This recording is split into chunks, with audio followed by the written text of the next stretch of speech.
કેમ દાદા વૃદ્ધાશ્રમમાં આવવું પડ્યું? હવે એમ છે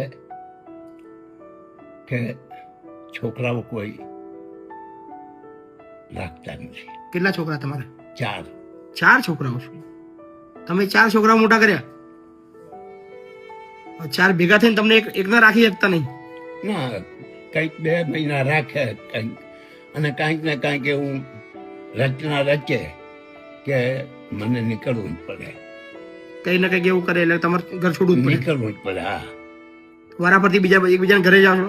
હા, બીજા ઘરે જાઉં છું. એક વર્ષમાં 2 વખત બધાના ઘરે જઈને આવ્યો છું, અને આ છેલ્લી વખત મારો નિર્ણય એ છે કે હવે છોકરા ભેગા નથી રહેવું. કારણ કે કેટલું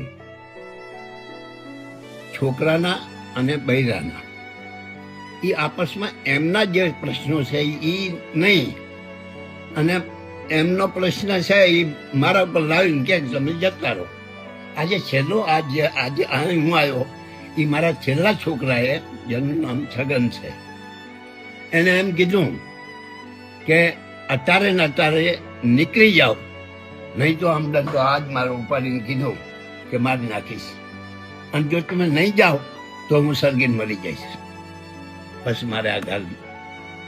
પણ હવે તમારા 4 દીકરા ને તમારે 5 દીકરા હતા? ના, મારે 4 દીકરા છે. 5મો દીકરો તમારો છે, તમે એના ઘેર તમે આજે આયા છો, પહેલી વાર આયા? તમે સમજ્યા નહીં એમના ત્યાં? આ તમારો હા હા હા, બરાબર બરાબર બરાબર ને? બરાબર, રાઈટ. તમારા 5 દીકરા હતા. હા બધે તમે ભલે 2 વાર જઈને આયા તમે, હા પણ તમારું છેલ્લું ઘર આ હતું. હા હતું. હવે ક્યાંય તમારે કોઈના દીકરાના ઘેર જવાની જરૂર નથી જવાનું. હવે મસ્ત જિંદગી જીવવાની તમારે, મસ્ત રહેવાનું. બહુ સારી વાત છે. બરાબર? હા, મસ્ત રીતે રહો, કોઈ ચિંતા ના કરો, આરામથી રહો. બરાબર બરાબર? બરાબર. શું નામ તમારું? મારું નામ ગંગારામ કરશનભાઈ મકવાણા. ગંગારામ કરશનભાઈ મકવાણા. શું કરતા હતા કામકાજ તમે? હવે તો 85 વર્ષ થઈ ગયા. સાહેબ વેપારી વેપારી હતા એમ? વેપારી 85 વર્ષ થઈ ગયા તમારા? હા, થઈ ગયા. 41 નો મારો જન્મ છે પાકિસ્તાન. તમારા વાઈફ પાકિસ્તાનમાં જન્મેલા તમે? હા 41 માં અહીંયા હતા મારા દાદા.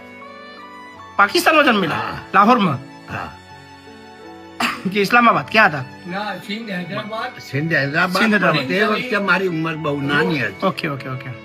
તમારા વાઈફ ગુજરી ગયા. ગુજરી ગયા. કોઈ ચિંતા ના કરો, આરામથી રહો, હે ને? કોઈ ટેન્શન નહીં લેવાનું. હા હા, હા. ચિંતા ના કરો.